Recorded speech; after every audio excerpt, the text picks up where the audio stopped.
Hello, everybody. Hi, I am Sherry Reichert-Ballou, author of Say It Now. And I'm so excited to introduce you to Chelsea Hanson, who is the author of 7 Essential Practices to Heal Grief.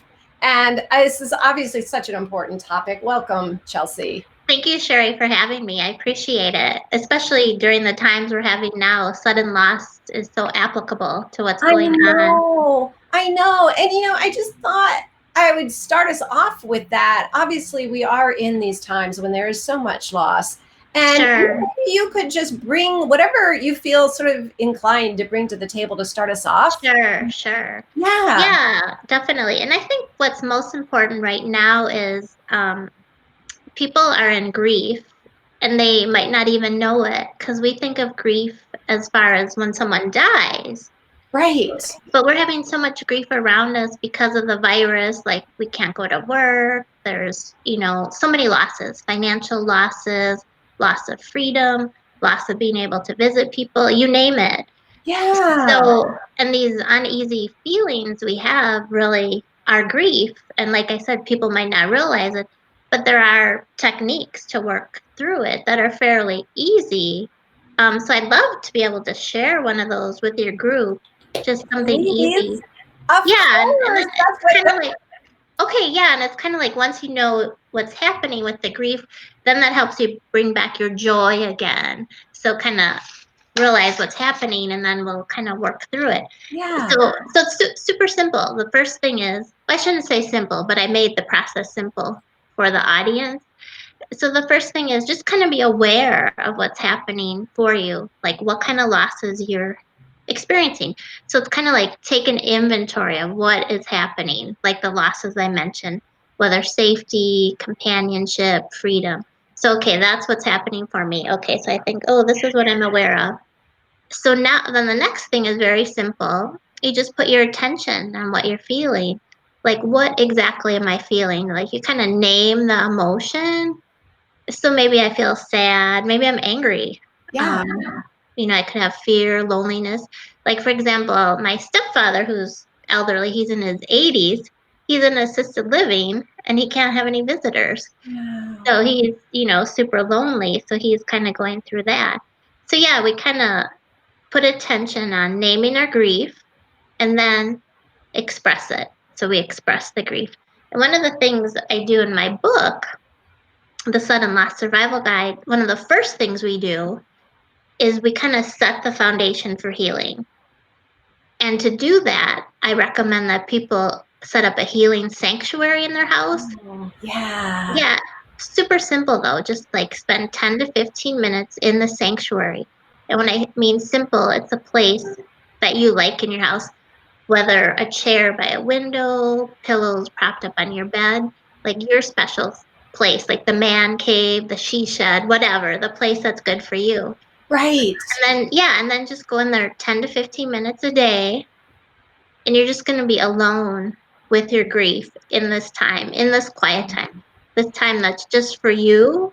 Like you're not going to have your phone on, the kids are going to be away. So, quiet time, you're just going to be and sit with your grief. And then, because that's going to give your body a cue that, okay, it's time to process my grief. And by processing my grief, what do I mean? I mean, you can do it anyway, like pray, meditate, journal. It's kind of like an active process to kind of release that grief, crying, whatever you want to do in those few minutes. And the reason I only say 10 to 15 minutes is just so yourself, your body, your soul can bear it for that short amount of time. Because we went Oh, to our sanctuary for too long, it probably would be too much for us where we might get overwhelmed. So this is just a way to release it every day, just a little. And here I'm just talking about the pandemic, the corona grief, where we just be aware of what's happening. We put our attention on it, and then we're going to express it. And really, the most important thing, too, is whatever grief you're feeling is okay. Because, you could be sad, like, oh, my kid's graduation isn't happening, yeah. or whatever. Right. But then other people have people who've actually lost someone. So if your grief is important to you, it's important to you. Don't minimize it. Whatever you have happening, go with it. it's valid to you. We should never compare grief. Kind of I said, well, someone died, but my kid only can't have the ceremony. But it's Right. important to you, so it's valid. We don't want to minimize it. There's no like hierarchy of pain or grief. So Oh, Chelsea. yeah, Wow. Wow. Thank yeah, you. You just yeah. said so many important things in a small space of time. And I want to welcome Sharon and Jill, who seems like probably know your work. And Hi, Sharon. Hi, Jill. Yes, I know them very well. yeah. And, a couple things that I want to underscore is one, like, I loved that. When I read your book, I was so struck by the sanctuary. I thought that is just the most beautiful thing. And we could all use that all the time, right? Because Right, just right. like you Yeah, there's right. always some grief. And the second thing is, I absolutely love what you said about don't compare, not to Oh, compare. That's so important, especially right now, because there's so many kinds of grief happening, yeah. so many losses. And I think it's so wonderful for you to say that and give people permission to have their feelings. Right, and that's super important. I'm glad you used the word permission because so many people really won't give themselves permission. It's kind of like because we're conditioned that way in society. We're conditioned to do grief quietly, effectively, alone, because so many people are uncomfortable with it. Yeah. So, yeah. Yeah. And, speaking of that, I told you before we started that I wish I had a month to talk to you because your book is so comprehensive and there's so many amazing, beautiful topics we could talk about. But we started a conversation right before, and I thought it would be really helpful to continue that where people could hear it, Sure. which was we were talking about that as you wrote the book, you found yourself journeying through your own grief and that it's possible to do that.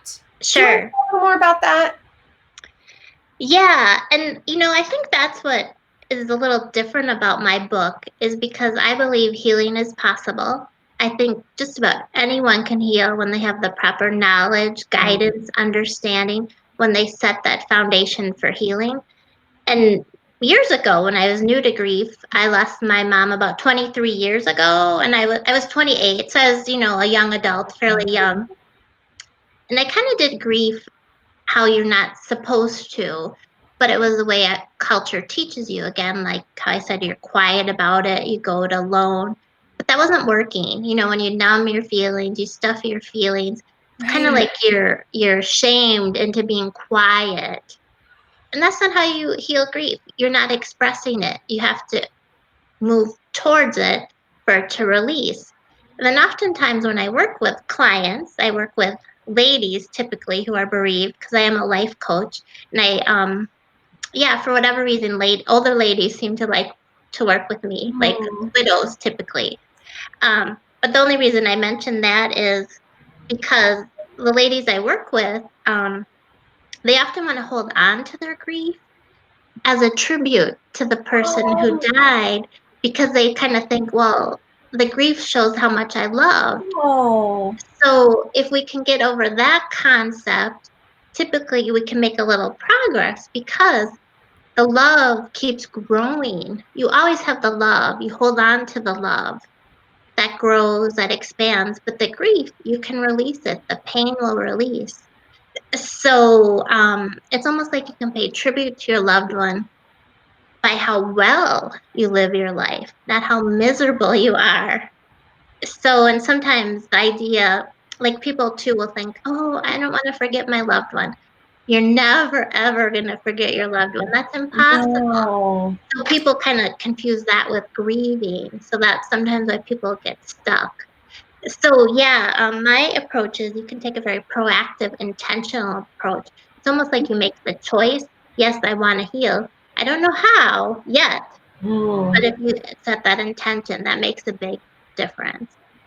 Wow, So, Chelsea. And I want to say hi to Brenda, who's joined us. And oh, I love this. And Sharon's saying, I never thought about that. Holding on to grief as a sign how much you loved them. It is true. It is. yeah. I think that's so beautiful. And I know you and I have had some conversations over email about this because I have a workshop I do that's called Love Never Dies, where, I invite people to pay tribute. And I know you and I have Oh, yeah.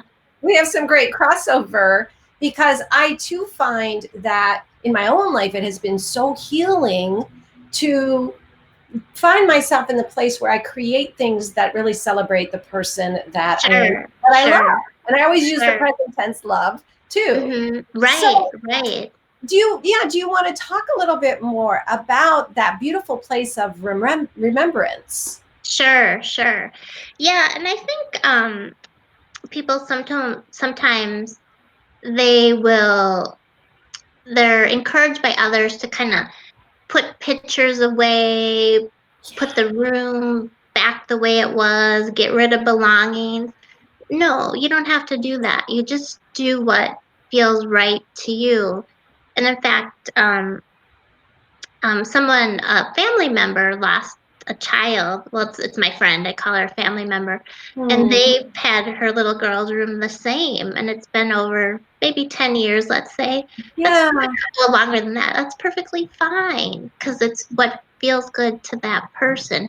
So remembrance is personal to you, just how that relationship was personal to you. So again, it's giving yourself permission to do whatever you want that makes you feel good. Um, yeah, and two, for me, I believe remembrance is a passageway to healing because your relationship, it continues. It's Yeah. just going to continue in a different way based on love, spirit, memory, that person's essence. So it's up to you. It's like, to me, it's almost an honor, privilege to keep that person's memory alive in your daily life for that relationship to grow and continue. So I'm a huge fan of remembrance. I think it's super important to healing. Oh, Chelsea, you have so many beautiful things to share. And I just want to take a moment for anybody who's watching to let them know your book is coming out in on the 19th. Is Yeah, that right? May 19th? yeah. And I was lucky enough to get a preview copy. And I just was pouring through. I mean, I just, my heart opened simply reading your book because Oh, there's, good, good. yes, because and obviously we can tell from the way that you speak and the way that you just bring so much compassion and so much obvious understanding of the process, and I just wanted to pause for a moment and really appreciate that about you. Oh, And yeah, thanks. and to celebrate your book because that is one of the losses that's happening during this time is for amazing authors like you who have these incredible books and yet not the same events and things that you might not normally have for book. Oh, sure, sure.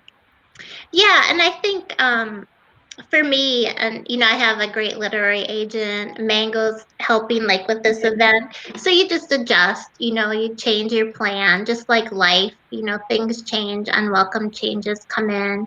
So yeah, you just go with the flow. So and I think for any author, you always set the intention the book's going to get in the hands of the people who need it. There's no doubt. Oh, I'm totally confident of that. Just like your book, I'm sure it lands just to the people who need it. So that is so sweet. And one thing I wanted to go back to, I got so excited. I just wanted to appreciate you because I was just feeling, I feel, well, yeah, I'll I take that. Thank you. I just feel so much love and compassion from you. And I know that you worked so hard on this book. So I just felt like I needed to say that. But I wanted to go back to what you were saying about that. However, we want to remember people, as long as it's what feels right to us, is fine. Sure, And sure. I was just wondering if you had, like, in my own life, one of the things that I noticed that I tend to do is, if it's possible, like I have a sweater from one grandfather and I have a pair of pajamas from another one. Oh, sure, I sure, like to have their clothes, for instance. But sure. do you have some other ideas about just things that people may not think of that will bring them to that beautiful place of connection? Sure, sure. Yeah, and I love the idea about wearing people's clothes. I give a lot of examples of that in the book. Like, for example, there's one gentleman who wore like his dad's wristwatch, another wore his belt. We just have so much comfort in keeping our people close in whatever way works. And one idea that I like is I like jewelry. Mm-hmm. So, on Pinterest and various sites, you can take your person's handwriting and put it into a necklace. I'm sure you've seen those where it'll Yeah. say I love you in their handwriting. So that's really neat. Or just even having little objects around their house, around your house that were theirs. One of my neighbors, for example, whenever I go to people's houses, it's interesting to see, how they remember people, if applicable. She had some recipes framed with a picture of her grandma. Oh, So the ideas are endless. And even if you go to Pinterest and look up my name, I have tons of boards with ideas, and then there's tons of ideas in the book as well, how to keep that person close with tangible objects. There's so many ways, either spiritually or tangibly. And, I think as I go farther along in my grief now, because I lost my father when I was little, and then, like I said, my mom as a young adult, I think now for me, the connection is more based spiritually, because initially it was on the objects, keeping stuff close, but it's just, the relationship continues and continues to grow through love. And one thing I wanted to mention for Mother's Day, I recently got an email from someone saying, "Oh, are you feeling motherless for Mother's Day?" And I don't like the term motherless because yeah. yeah, because when I was young, I remember the term motherless daughters. And I'm like, yeah, that's me. I'm a motherless, or yeah, did I say that right? A motherless daughter. Like, yeah, that's me. But then it wasn't. But that's where I was in my place of grief. I related to that years ago. But that thought brought so much pain. Oh, I'm motherless. That is so not true because my mother is still with me in spirit. And, I still have signs and connection. So I was just thinking that for Mother's Day, I'm like, no, we need to think thoughts that bring us peace, comfort, love, not the thoughts that bring us pain. So that's what I encourage people to also to do, to think about the narrative in their head. Like, what exactly are you thinking about your relationship? And then if it's not making you feel good, can I turn it around? So I work with that a lot on people with the mindset. Um, and again, it's not to devalue the pain people are going through, but we all can have conscious choice about what we're thinking, or conscious choice of bringing joy into our life. And that's what I got, from your book too, the Oh, choice to bring the joy in, to bring the love in. And that's the same thing with healing grief. We make that decision, okay, and then how are we going to do this? And it's not easy by any means, but wow. so. And Chelsea, you just kind of read my mind because we were talking a little bit about Mother's Day before we got on, and I was wondering if you might have some tips for if we know somebody who might be grieving. Maybe they're Oh, grieving sure. the loss of their mother right now, because Mother's Day can, it can bring up a lot of stuff for people who might have lost a child, or they lost a mother, or they're grieving Sure. in general. Yeah, what can you share with us about that? Well, I think the biggest thing is for people who are supporting a bereaved person, just to acknowledge the day. Yeah. Like, simple. I'm thinking about you. I know I can't take away your pain, but I'm thinking about you. I'm thinking about you on Mother's Day. Say the person's name if you can. Oh, Because the bereaved person, no one ever says their person's name anymore. So that's nice. Write them a card. Like, I'm thinking about Dolly, or I'm thinking about whoever, yeah. So yeah, acknowledge it. And then for the person who's bereaved themselves, give yourself again permission to do the day however you want. Break traditions, go to the cemetery, don't go to the cemetery. Do what you want, not what your family wants, because it's your grief that you're working through. And so many people are well meaning and they want to help. But if it doesn't feel good to you, certainly do what you want. But yeah, the main thing is acknowledge that day, send a card, text them, whatever. Same thing with Christmas, birthdays, because often people think, oh, I shouldn't say anything. I don't want to get them upset Right. again. But we know the person who's grieving is always thinking about their person. So you're not stirring anything up. They're thinking about their person already. That's a hard day for them. Acknowledge it. They're going to love you for acknowledging it. Oh, But so many people don't.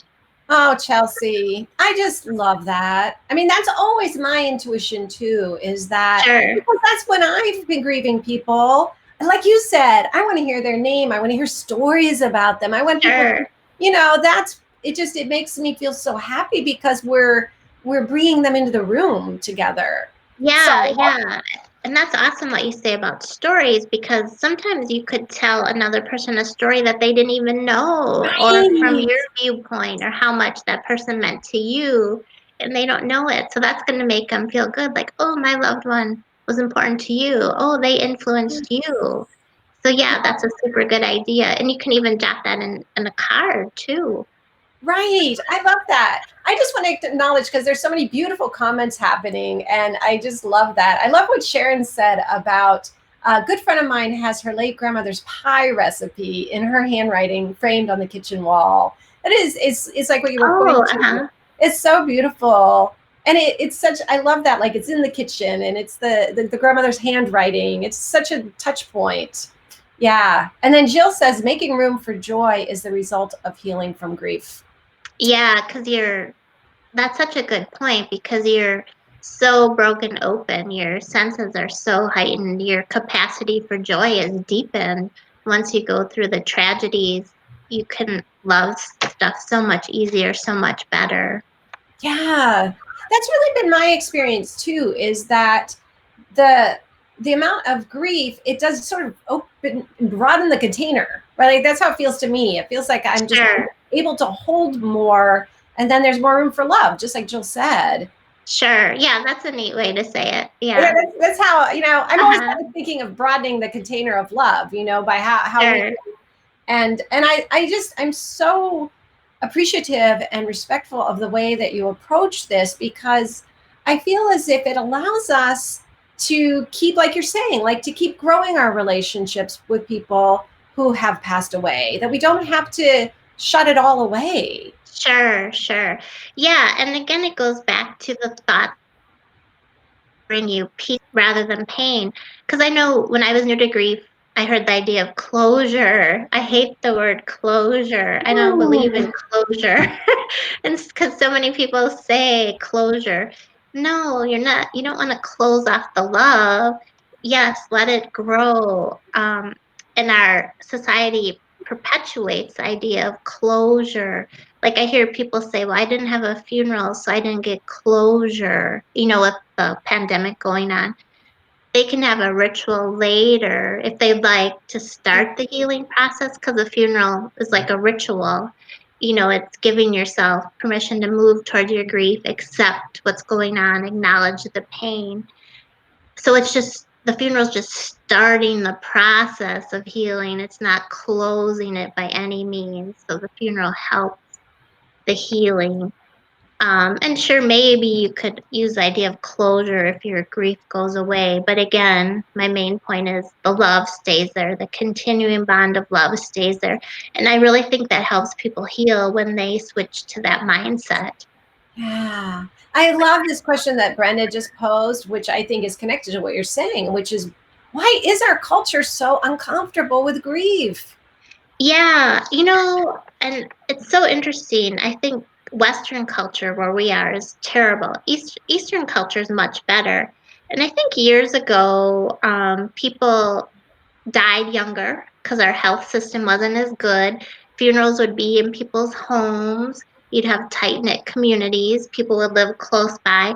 So you had that support system. But then, like, for example, my mother in law, who's in her 80s, her mom died when she was about 9, and the funeral was right in her home. So people were more comfortable with death because it happened more often.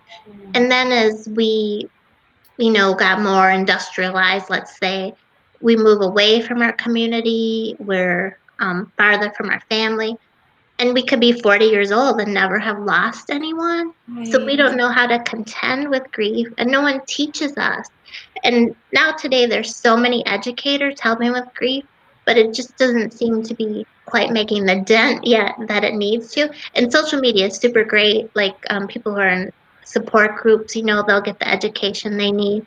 But the people who haven't lost someone, they're still not getting that education. And part of it's probably because, they haven't gone through it yet.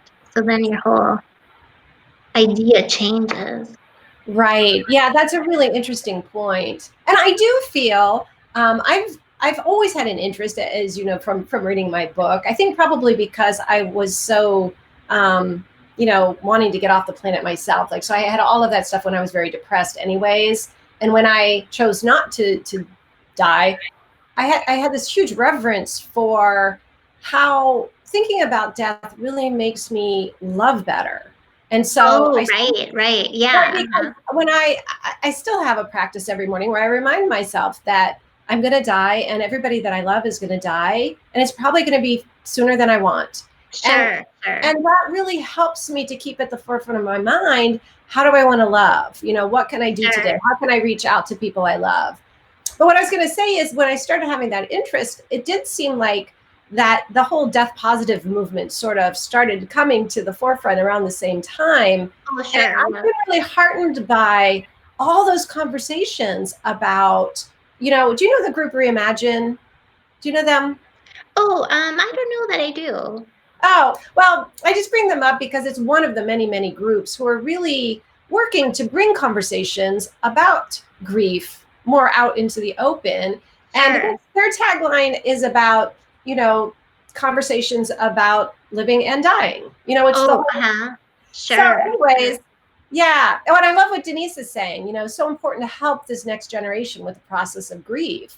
And I feel like it's slow, but people like you as well, Chelsea, with this beautiful book, right? And your work with the coaching and helping people to really see this in a new way. Each voice I feel is adding to that conversation. Sure, sure, definitely, definitely. Yeah, and I know like when I lost my mom in the 90s, well, that's over, I guess, 20 years ago. The culture is totally different because for me to get help, I had to get a phone book, look in the phone book, call someone. I just randomly picked a counselor and it didn't go well. So, but now there's so many options that people can get help, which is awesome. That's, only a 20-year difference. So, Yeah, um, so who knows? And I just want to remind people that your book is coming out, and it is just such. I just feel it takes people on this whole journey, and again, your permission and your encouragement to people to know what's true for them. I just think sure, it's sure. so central and so important. So I just wanted to remind people again. I know we only have a few minutes left, but is there something that we haven't yet touched on that you feel you really wanted to bring into this conversation today? Well, I guess the main thing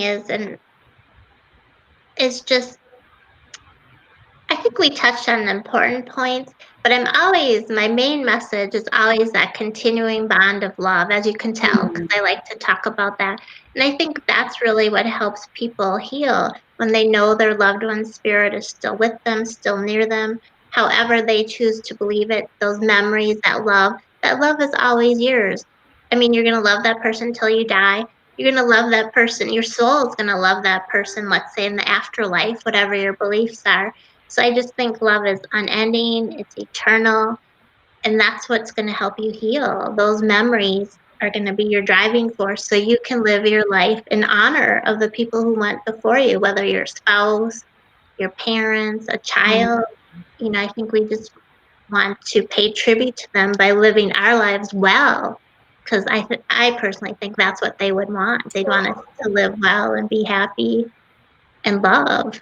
So, Oh, Chelsea, it's so beautiful. And Sharon says, it's true. You're so articulate, which it is true. I love that not only do you have all of these great tools and practices and teachings, but that you come, you're very compassionate and loving, and you have such a great presence oh, that thank you. you do. It's nice. It's wonderful to talk to you and about these things. And to your last point, I just absolutely agree. And I think I was telling you this, that it's like I'm on this campaign to get people to say love in the present tense when they're Oh, talking. yeah, yeah, I just, yeah, right, I feel like our language is so important and such a part of it. And I'm always, I always say, I love my grandfather. It doesn't, right, that love didn't go anywhere. So right. I think that's part of why I'm such a huge fan of your work, because of that. Yeah. Yeah, and that's interesting, though. Just those little changes of words can make a huge difference. So, very good point. Yeah. I have absolutely really enjoyed our conversation. It went so fast.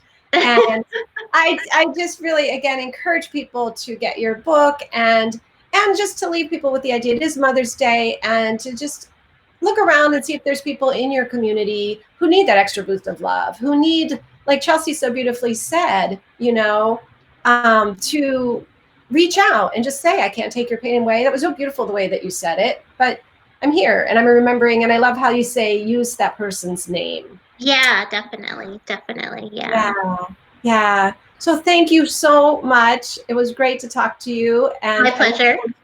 Future conversations with you. Sounds good. Thank you, Sherry. Thanks, Chelsea.